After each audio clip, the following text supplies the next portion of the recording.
Madam இன்னைக்கு திமுக காரங்க என்ன சொல்றாங்கன்னா ரோட்ல நாய் செத்து போனா நான் தான் காரணம். தமிழ்நாட்டில் விவசாயம் பண்ணா சரி, நான் விவசாயம் பண்றேன் நிம்மதியா விட்டுருங்கன்னா தனி கட்சிங்கிறீங்க. நான் விவசாயம் பண்றதையும் நம்ப மாட்டீங்க. அதனால நான் என்னதான் செய்யறது நீங்களே சொல்லுங்க. அதனால இன்னைக்கு தமிழ்நாட்டை பொறுத்தவரை எது நடந்தாலும் நான் தான் குற்றவாளி என்று எதிர்க்கட்சி நண்பர்கள் சொன்னா நான் எப்படி பொறுப்பேற்க முடியுங்க? அதனால என்னை பொறுத்தவரை அமைதியா என் வேலையை பார்க்கிறேன்.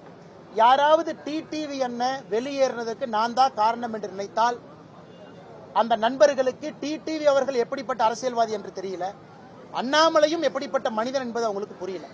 டிடிவி அவர்களை பொறுத்தவரை அவருடைய சொந்த நிலைப்பாடு அந்த கட்சிக்காக அவர் எடுக்கிறார். இந்த கட்சி நன்றாக இருக்க வேண்டும், கூட்டணி நன்றாக இருக்க வேண்டும் என்று நான் பாடுபடுறேன். அடுத்த 2 நாட்கள்ல டிடிவி அவர்களை சந்திக்கத்தான் போறேன். ஏன்னா நட்பின் அடிப்படையில். ஏன்னா ரொம்ப நாளைக்கு முன்னாடியே கேட்டேன்னா பார்க்கணும்னு அவர் சுற்றுப்பயணத்தில் இருந்தார். டிடிவி அவர்கள் நட்பின் அடிப்படையில் பார்த்து அவருக்கு என்னால் சில விஷயங்களை நான் சொல்ல முற்பட்டாலும் கூட அதற்கும் காரணம் நான் தான் எழுதுவீங்க. அதனால் இது அனைத்துமே கட்டுக்கதை, வதந்தி, புரளி. நான் சில பேர்த்துக்கிட்ட நட்போடு இருக்கின்றேன், அரசியலை தாண்டி. அந்த நட்போடு இருப்பதற்கு ஒரு அடையாளம் என்னன்னா, பாரதிய ஜனதா கட்சி கஷ்டத்தில் இருக்கும் பொழுது நம்மோடு பயணம் செய்தவர்கள் டிடிவி அவர்கள், அண்ணன் ஓபிஎஸ் அவர்கள். அந்த நட்பு எப்பொழுதும் தொடரும். அவர்களுடைய அரசியல் நிலைப்பாடு வேறாக இருந்தாலும் கூட எங்களுக்குள்ள இருக்கக்கூடிய நட்புல எந்த மாற்றம் வராது. அதையும் அரசியலையும் குழப்பிக் கொள்ள வேண்டாம்.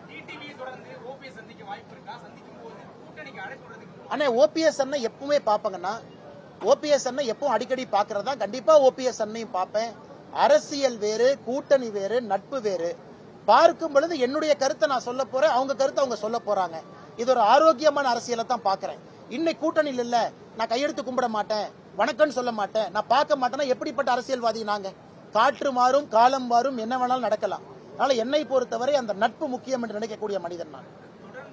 ஆனா ஒரு கூட்டணி எவ்வளவுக்கு எவ்வளவு வலிமையாக இருக்கிறதோ அவ்வளவுக்கு அவ்வளவு சந்தோஷம். ஒரு கூட்டணியில எவ்வளவு தலைவர்கள் இருக்கிறாங்களோ அவ்வளவுக்கு அவ்வளவு சந்தோஷம். ஆனால் இன்னைக்கு எங்களுடைய தலைவர் திரு அமித்ஷா அவர்கள் என்டிஏ கூட்டணியினுடைய தலைவரை பொறுத்த மட்டும் தேசிய தலைவர் இருக்கிறாங்க, எல்லோரும் சேர்ந்து முடிவெடுப்பாங்க. கொஞ்சம் பொறுமையா இருங்க. நானும் அண்ணன் டிடிவி அவங்ககிட்ட தொலைபேசியில சில நாட்களுக்கு முன்பு பேச பொழுது சென்னை வந்தவுடன் சந்திப்போம் என்று சொல்லியிருந்தார்கள். இப்ப சென்னை வந்திருக்கிறாங்க சுற்றுப்பயணம் முடிச்சுட்டு. நானும் ஒரு நாட்கள் அண்ணன் டிடிவி அவர்களை நேரில் சந்திப்பதாக இருக்கின்றேன், ஒரு நட்பின் அடிப்படையில். ஆனால் அண்ணன் டிடிவி அவங்ககிட்ட மறுபடியும் நான் வலியுறுத்துவதாக இருக்கின்றேன், தமிழகத்தினுடைய நலனுக்காக.